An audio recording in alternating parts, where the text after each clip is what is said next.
देवेश चंद्र ठाकुर जी अपनी भावनाओं को प्रकट किए हैं। उनकी भाव अलग है कि जो वोट दिया है उसकी प्राथमिकता पहले रहती है, और स्वाभाविक है कि जो वोट देता है उसकी प्राथमिकता पहले रहती है। जो वोट नहीं देता है उसके लिए भी हम लोग एनडीए की सरकार काम करती है। अब वो क्या करेंगे, उनका दल के लोग क्या निर्णय लेंगे, उनका अधिकार क्षेत्र है। लेकिन चुनाव एनडीए के पक्ष में गया है।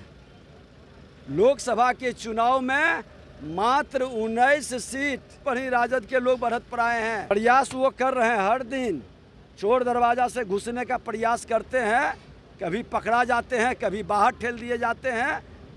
जनादेश लेके वो कभी सीएम नहीं बनेंगे। एक जाति की जमींदारी, एक परिवार की जमींदारी से ये बंधुआ मजदूर से कब मुक्त होंगे। जदयू सांसद देवेश चंद्र ठाकुर के बयान के बाद सियासी पारा देखिए हाई हो गया। एक तरफ राजद लगातार हमलावर है और कह रही है कि क्या सिर्फ जो है फॉरवर्डों के वोट से जीत करके आए हैं, क्या उन्हें बैकवर्ड वोट नहीं दिया है। जिस तरीक़ा से वो बात कर रहे हैं कि मुस्लिम और यादव का काम नहीं करेंगे। अब इसी को लेकर के जब सवाल किया गया बिहार के डिप्टी सीएम विजय कुमार सिन्हा से, तो उन्होंने साफ तौर पे कहा है कि देखिए जो वोट दिए हैं उन्हें जो है प्राथमिकता के तौर पे उनका ही काम करना चाहिए।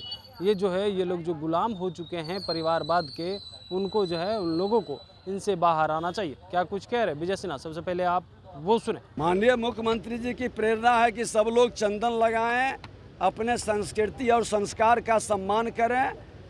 और ऐसे भी मेरे शास्त्र और धर्म ग्रंथों में कहा गया है कि चंदनम बदते नित्यम पवित्र पाप नाशनम आपदा हरंते नित्यम लक्ष्मी वसुधु सर्वदा। चंदन हमारा संस्कार है, संस्कृति है। माँ भारती के संतानों को इसका सम्मान करना चाहिए, ये अच्छी बात है। सर, रुपौली विधानसभा में उपचुनाव होना है, फिर से तेजस्वी यादव बीमा भारती को टिकट देने की चर्चाएं चल रही है। अब वो क्या करेंगे, उनका दल के लोग क्या निर्णय लेंगे, उनका अधिकार क्षेत्र है। लेकिन चुनाव एनडीए के पक्ष में गया है। लोकसभा के चुनाव में मात्र 19 सीट अभी आ रही है डिटेल, 19 सीट पर ही राजद के लोग बढ़त पर आए हैं। इनके भाई के सीट भी पीछे हो गया है। आने वाला दिन और बेहतर दिखाई पड़ेगा। बोल रहे हैं 25 में सीएम हम तेजस्वी यादव ही बनेंगे और विधानसभा में लोग तेजस्वी यादव। प्रयास वो कर रहे हैं, हर दिन चोर दरवाजा से घुसने का प्रयास करते हैं। कभी पकड़ा जाते हैं, कभी बाहर ठेल दिए जाते हैं। जनादेश लेके वो कभी सीएम नहीं बनेंगे। देवेश चंद्र ठाकुर ने कहा है कि यादव और मुस्लिम वोट नहीं देते हैं, इसलिए जो है अब उनका हम काम नहीं करेंगे। कैसे देख रहे हैं? उनकी देवेश चंद्र ठाकुर जी अपनी भावनाओं को प्रकट किए हैं। उनकी भाव अलग है कि जो वोट दिया है उसकी प्राथमिकता पहले रहती है, और स्वाभाविक है कि जो वोट देता है उसकी प्राथमिकता पहले रहती है। जो वोट नहीं देता है उसके लिए भी हम लोग एनडीए की सरकार काम करती है। लेकिन ऐसे लोगों को समझना चाहिए कि एक जाति की जमींदारी, एक परिवार की जमींदारी से ये बंधुआ मजदूर से कब मुक्त होंगे, ये गुलाम बन के कब तक रहेंगे।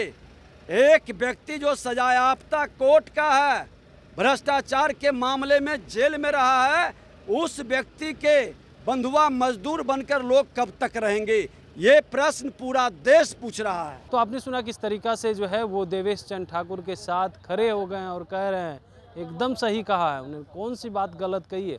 वो जिस तरीका से लोग वोट दिए हैं और जिस तरीका से वो काम कर रहे हैं उस अनुसार उन्हें वोट नहीं मिला है, तो वो अपनी पीड़ा व्यक्त की है। और यह होना भी चाहिए। जो लोग वोट किए हैं सबसे पहले काम उनका होना चाहिए, और जो लोग वोट नहीं दिए उनका काम तो नहीं ही करना चाहिए। साथ ही साथ उन्होंने कहा है कि देखिए जिस तरीका से ये लोग परिवारवाद के हैं, वहीं रुपौली विधानसभा में उपचुनाव होना है और आज जो है राजद तय करने वाली है। बीमा भारती ने कहा है कि आज तेजस्वी यादव तय करेंगे कि हमें या हमारे पति को शाम तक टिकट दे सकते हैं। इस पर भी कहा है कि देखिए उनका लोकसभा चुनाव में क्या हश्र हुआ है, रुपौली विधानसभा में वही हश्र होने वाला है। कमलेश कुमार, लाइव बिहार, पटना।